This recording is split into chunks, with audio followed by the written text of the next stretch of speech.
আসসালামু আলাইকুম।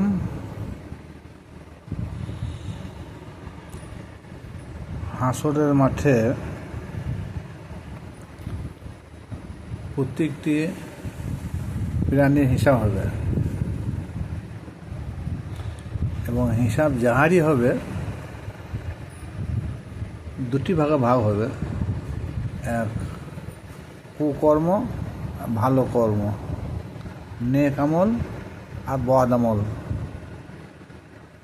কে পাপী কে মুমিন, এই দুটি ভাগে ভাগ করা যাবে। কিন্তু যারা মুমিন হবে তাদের জন্য জান্নাত হবে, আর যারা কুফর হবে তাদের জন্য জাহান্নাম। তার জন্য আল্লাহ পাক রব্বুল আলামিন সূরা আরাফে বলেছেন, এবং জিন ও ইনসানের জন্যে আমি জাহান্নামকে সৃষ্টি করেছি। আর অন্য আয়াতে আল্লাহ পাক বলেন, আর জিন আর ইনসানের আমি হিসাব গ্রহণ করব। যেমন সূরা রহমান 31 নম্বর আয়াত, বিসমিল্লাহির রহমানির রহিম, সানাফরুগু লাকুম আইয়ুহাস সাকালান। হে মানুষ ও জিন, আমি অচিরেই তোমাদের হিসাব গ্রহণ করব। কাকে বলল? জিন আর মানুষকে বলল এই সূরা রহমানের 31 নম্বর আয়াতে। কারণ কি? কারণ এদেরকে ইবাদতের ভার দেওয়া হয়েছে, অন্যকে নয়। আল্লাহ বলেছেন এরা চতুষ্পদ জন্তু, পশু পক্ষী, তৃণলতা, গাছপালা, চন্দ্র, সূর্য, গ্রহ, নক্ষত্র, আল্লাহ এদের সম্বন্ধে বিভিন্ন ভাষা প্রয়োগ করেছে। কখনো বলেছে এরা আমার সিজদা করে সবাই, কখনো বলেছে এরা আমার অনুসরণ করে, কেউ বলেছে এরা আমার তসবিহ করে। এই এক কথায় আল্লাহর অনুগত স্বীকার করেছে,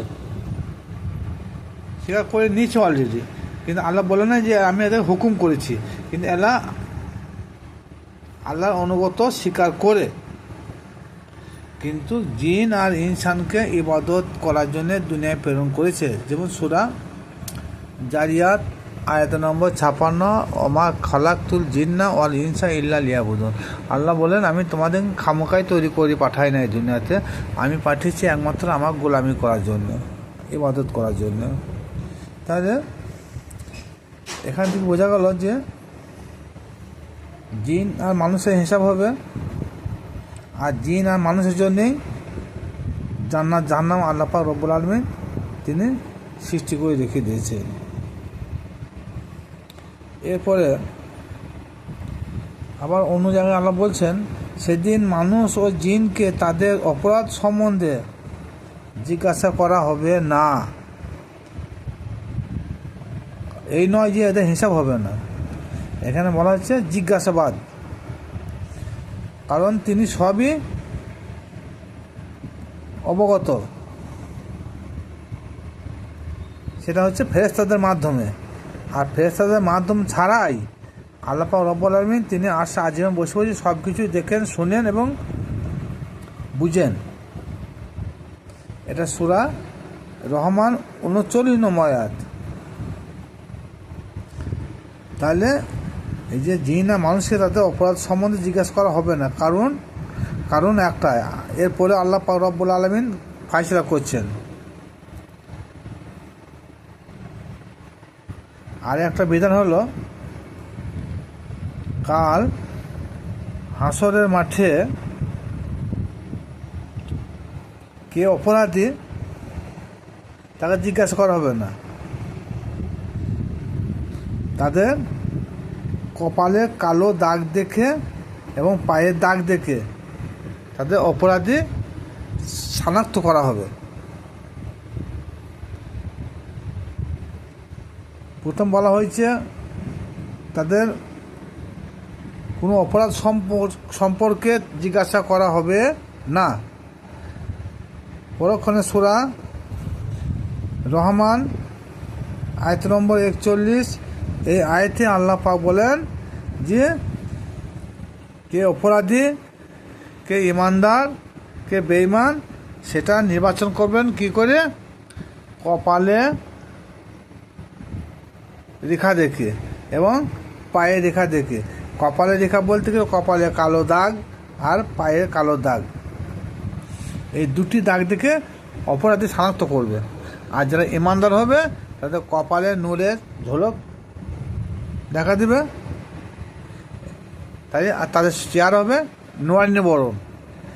তাহলে এখানে আল্লাহ পাক রব্বুল আলামিন তেনার কাছে অপরাধী খুব দূরত্ব শনাক্ত করা যাবে।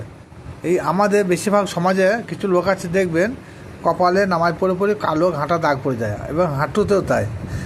এর জন্য আল্লাহ পাক এই সূরা রহমানে 41 নম্বর আয়াতে বলছেন যে কে অপরাধী, কে নিরপরাধী তাদের কপালে এবং পায়ের দাগ দেখেই চেনা যাবে। তাহলে কপালে এবং পায়ে যাদের কালো দাগ প্রমাণ হবে তারা কিন্তু আল্লাহ পাক রব্বুল আলামিনের দরবারে তারা অপরাধী বলে এটা গণ্য করা হবে। তাহলে সুতরাং আমাদের মধ্যে যারা 5 জায়গার নামাজ এমন কিছু লোক পড়ে তাদের দেখবেন কপাল কালো করে দেয়, হ্যাঁ, ঘষুরি ঘষুরি, কিন্তু কি বলে যে এইখান থেকে নূরের আলো, হ্যাঁ, ছটা মারবে। কিন্তু কোরআন কি বলছে? তাহলে কোরআন বলছে যে কপালে কালো দাগ দেখে তাদের অপরাধী শনাক্ত করবো আমি। তাহলে এই যে কিছুক্ষণের মধ্যে যেটা আলোচনা করলাম এটা জিন আর ইনসানের জন্য, অথচ সূরা আনামে 38 নম্বর আয়াতে বলেছে যে জমিনে বিচরণশীল প্রাণী, আকাশে উদ্যমান দানা বিশিষ্ট পাখি তাদেরও কাল হাসর করা হবে। তাহলে হাসর যাদের হবে তাদের বিচার হবে, বিচারে লাভ লোকসান দুটি জিনিস হবে, ইমানদার বেঈমান সাব্যস্ত হবে, পাপী আর জান্নাতি হিসাব হবে, কে কাফের কে মুমিন এই হিসাব হবে। তাহলে পাখিদের এই পাখিটা কোন পাখি? এই পাখি বলতে গেলে আপনারা দেখবেন কোরআন দর্শন বলে একটা তফসির আছে, এই কোরআন দর্শন পড়বেন, ওই সূরা আনামের ব্যাখ্যায় কোরআন দর্শনে বলা হয়েছে যে এই পাখিটা এক জাতীয় মানব যারা দুনিয়াদারির মধ্যে সর্বদাই উড়ি বেরিয়েছে, হ্যাঁ, সেই পাখিদের কথা এখানে বলা হয়েছে। এই পাখিটা হচ্ছে রূপক ভাষা। এখানেও এক শ্রেণীর মানুষকে বলা হয়েছে যে মানুষদের পাখিদের মতো স্বভাব আছে, যে মানুষদের গরুর মতো স্বভাব আছে, যে মানুষদের চতুষ্পদ জন্তু কুকুর বেড়ালের মতো স্বভাব আছে, সেই সব লোকদেরও বিচার হবে। কিন্তু সেটা পাখি বলে একটা রূপক ভাষায় বর্ণনা করা হয়েছে। এটা হচ্ছে আধ্যাত্মিক লাইনের কথা, এটা গোপন জিনিস, যতটা পারলাম হালকা করে প্রকাশ করলাম।